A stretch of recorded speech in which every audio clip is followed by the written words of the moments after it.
नमस्कार, मैं हूं दिबांजलि मोइत्रा। राष्ट्रपति भवन के मुगल गार्डन का नाम बदलकर अमृत उद्यान कर दिया गया, जिसके बाद से विपक्ष तमतमाया है और मोदी सरकार पर जमकर तंज कस रहा है और देश की अखंडता और संप्रभुता को खतरा बताया जा रहा है। बता दें कि देश की राष्ट्रपति द्रौपदी मुर्मू ने शनिवार को एक बड़ा फैसला लिया। इस फैसले में उन्होंने मुगल गार्डन का नाम बदलकर अमृत उद्यान कर दिया, जिसके बाद बीजेपी ने इस फैसले का स्वागत किया, तो वहीं कांग्रेस इसका जमकर विरोध कर रही है। बसपा सुप्रीमो मायावती ने भी इस फैसले पर नाराजगी जताई। इसके अलावा कई इस्लामिक स्कॉलर्स ने भी इस फैसले पर सवाल उठाए। हालांकि देश के प्रधानमंत्री पहले ही कह चुके हैं कि गुलामी की निशानी मिटाना जरूरी है, जिसके बाद राजपथ को कर्तव्य पथ कर दिया गया। इसके अलावा कई सड़कों के नाम भी पहले बदले जा चुके हैं। वहीं एक तबका इन सब फैसलों का विरोध लगातार करता रहा है। ऐसे में बीजेपी के फायर ब्रांड नेता और राज्यसभा सांसद सुधांशु त्रिवेदी ने मुगलों का महिमा मंडन करने वालों को जमकर लताड़ लगाई और हालिया इंटरव्यू में मुगलों की पोल खोलकर रख दी। दरअसल हमारे संवाददाता रोहित पांडे ने बीजेपी के राष्ट्रीय प्रवक्ता और राज्यसभा सांसद का इंटरव्यू लिया, जिसमें मुगल गार्डन को लेकर सवाल किया गया, जिसके जवाब में सुधांशु त्रिवेदी ने जबरदस्त बात कही। सुनिए उन्होंने क्या कुछ कहा और उनके पूरे इंटरव्यू का इंतजार कीजिए। जल्दी आपको चैनल पर उनका दमदार इंटरव्यू देखने को मिलेगा। प्रधानमंत्री नरेंद्र मोदी ने 15 अगस्त 2022 को लाल किले की प्राचीर से यह कहा कि गुलामों की निशानी मिटानी है। अब उसके बाद नेवी से झंडा हटा दिया गया, नाम बदल दिए गए, मुगल गार्डन का भी नाम बदल दिया गया। तो क्या गुलामी की निशानी के साथ ही साथ मुगलों की भी निशानी मिटाने का प्रयास है क्या? देखिए, बहुत स्पष्ट रूप से अगर हम देखें तो आपने 15 अगस्त 2022 का जिक्र किया, तो प्रधानमंत्री जी ने उस समय ये कहा था कि ये अमृत महोत्सव वर्ष समाप्त नहीं हो रहा है स्वतंत्रता का, ये अमृत काल प्रारंभ हो रहा है। यानी 75 वर्ष से जब हम 100 वर्ष तक पहुंचेंगे, तो उन्होंने कहा था इन 100 वर्षों के कालखंड, जैसे 25 वर्षों का कालखंड को, जो 75 से 100 वर्ष तक की यात्रा का होगा, इसे उन्होंने अमृत काल कहा। और इसके लिए उन्होंने 5 पैरामीटर्स या 5 प्रण दिए थे। एक, भारत को विकसित राष्ट्र बनाना है। दूसरा, गुलामी की मानसिकता के हर तत्व से अपने को मुक्त करना है। तीसरा, अपनी विरासत पर गर्व करना है। चौथा ये था, इसके लिए सबको अपने कर्तव्य का पालन करना है। और पांचवा ये था, वो कर्तव्य का पालन सामूहिक रूप से राष्ट्रीय हित में करना। अब यदि आप देखें तो गुलामी की मानसिकता की जहां तक बात है, निश्चित रूप से ये वाइसराय हाउस था, जिसे आज आप राष्ट्रपति भवन कहते हैं, तो वाइसराय के लिए बनाया गया था। यदि वाइसराय हाउस का नाम बदलकर राष्ट्रपति भवन किया गया, तो यह किस लिए किया गया? कि हम गुलामी के उस नाम के साथ अपने को नहीं जोड़ना चाहते थे। यदि एग्जीक्यूटिव काउंसिल के लिए बनाया गया भवन जो था, वो अब संसद भवन हो गया, तो किस लिए किया गया? कि हम उस गुलामी की मानसिकता से अपने को नहीं जोड़ना चाहते थे। अभी राजपथ का नाम प्रधानमंत्री जी ने कर्तव्य पथ किया, परंतु आजादी के बाद भी राजपथ का नाम किंग्सवे था।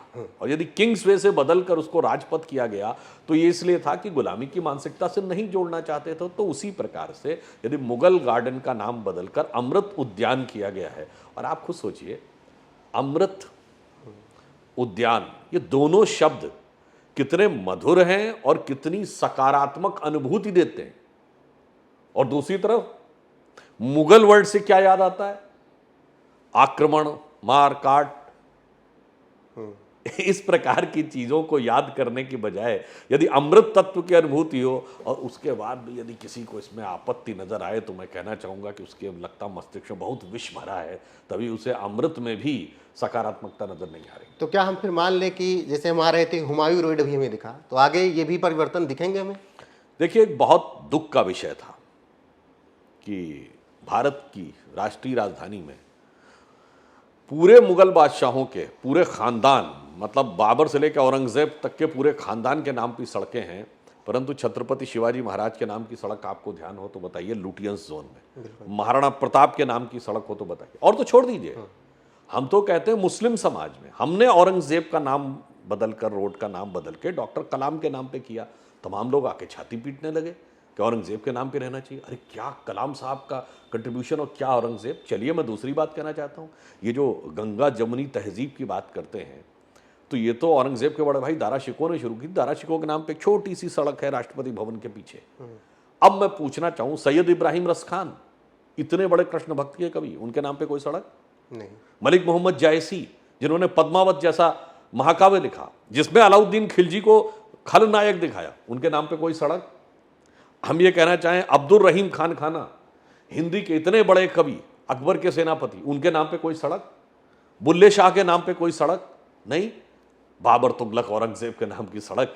और उसके बाद कहेंगे साहब ये इतिहास है। नहीं जनाब, इतिहास ये नहीं है। मुस्लिमों का भी इतिहास वो इतिहास है जो मैंने आपको बताया, जो रस खान, जो आलम शेख, जो अब्दुल रहीम खान खाना, मलिक मोहम्मद जायसी से लेते हुए वीर अब्दुल हमीद, अशफाकुल्ला खां, ब्रिगेडियर मोहम्मद उस्मान और डॉक्टर एपीजे अब्दुल कलाम तक आता है। ये है विरासत। बाबर, तुगलक, औरंगजेब, जाकिर नायक, इशरत जहां, याकूब मेनन, ये विरासत नहीं है। तो सुधांशु त्रिवेदी जी अक्सर ये कहते हैं कि गलत इतिहास पढ़ाया गया या झूठा इतिहास पढ़ाया गया, तो इतिहास को बदलने की कोशिश है इस सरकार में? देखिए, इतिहास एक ऐसी चीज है जो सिर्फ सरकार के स्तर से नहीं बदल सकती। ये बताइए, हम में से कितने लोगों ने इतिहास विषय के रूप में पढ़ा है? हम में से ज्यादातर ने 8वीं कक्षा के बाद इतिहास तो विषय छूट जाता है। फिर भी इतिहास की इतनी बातें जो हमें पता है, 10 में से 9 चीजें तो समाज और संस्कार से प्राप्त होती हैं। इसलिए मैं कह रहा हूं इतिहास कैसा झूठा पढ़ाया गया। मैं एक उदाहरण देता हूं। हम सब ने कहावत सुनी होगी, जो जीता वही सिकंदर। सिकंदर जीता था क्या? ये बताइए, अगर आपको दुनिया में कोई ऐसा राजा पता है जो विश्व विजय करने निकला हो और ये कहा जाता है कि वो जीतने के बाद पीछे हट गई हो कोई फौज? चलिए, कब्जा करता है। उसके बाद उस फौज पे अटैक भी हो गया। कठमल्ल, अदरक नामक कबीलों ने अटैक किया और उस अटैक में सिकंदर घायल हो गया। कितनी बड़ी कहानी लगती है। विश्व विजय करती हुई सेना लौट जाती है, उसके ऊपर ट्राइबल्स अटैक कर देते हैं और वो उस सीमा तक अंदर चले जाते हैं जहां पर राजा और उसको घायल कर देते हैं। राजा रास्ते में मर जाता है। अद्भुत कहानी है, चलो मान लिया, हम अभी उस पर नहीं जाना चाहते। वैसे तो हॉलीवुड की मूवी अलेक्जेंडर देखिए, उसमें दिखाया गया कि अलेक्जेंडर हारने के बाद वापस लौटा था। एक छोटा सा उदाहरण, मैसिडोनिया से पर्शिया तक उसने जितनी जगहों पर आया, जिस राजा को जीता उसका सर तन से जुदा कर दिया, मगर सिर्फ उसको पोरस के लिए इतनी हमदर्दी आ गई कि उसने छोड़ दिया। जबकि सिकंदर के आक्रमण का उल्लेख भारतीय इतिहास यानी भारत के पुराणों में कहीं नहीं है। इसका मतलब इतनी मामूली सी घटना थी, वो आया। यह ज्यादा तर्कसंगत लगता है कि सिकंदर पराजित हुआ होगा और ये भारत की परंपरा थी कि छोड़ दिया जाता था, जैसे पृथ्वीराज चौहान ने 10वीं बार मोहम्मद गोरी को छोड़ा। चलिए, वो तो अलग बात है। मैं कहता हूं, जो लोग ये भी कहते हैं सिकंदर जीता, उसके बाद भी तो भाग गया, तो क्या कहावत होनी चाहिए? जो भागा वही सिकंदर। अच्छा। और कहावत क्या है? जो जीता वही सिकंदर। इससे आप सोचिए कि हमारे दिमागों में किस प्रकार की चीज भरी गई है। हम विश्व की एक, अब उदाहरण देना चाहता हूं, अभी आप लोगों ने बाजीराव मस्तानी फिल्म देखी हो। पेशवा बाजीराव बल्लाळ भारत के इतिहास के, विश्व के इतिहास के अप्रतिम युद्ध नायकों में से एक, जिन्होंने दुनिया में 40 लड़ाइयां लड़ी और केवल 40-42 साल की उम्र तक 40 की 40 जीती, एक भी युद्ध नहीं हारा। फिल्म में प्रस्तुतिकरण क्या है? एक बेबस मजनू। आप सोचिए कि युवा पीढ़ी के मन में इतिहास की कौन सी धारणा बैठाने का प्रयास किया जाता है। ये अपने आप में एक चुनौती है और इसलिए भारत की युवा पीढ़ी को इस अमृत काल में ये इतिहास के नाम पर भी जो विष भरा हुआ है, इससे भी मुक्ति पाने की आवश्यकता है।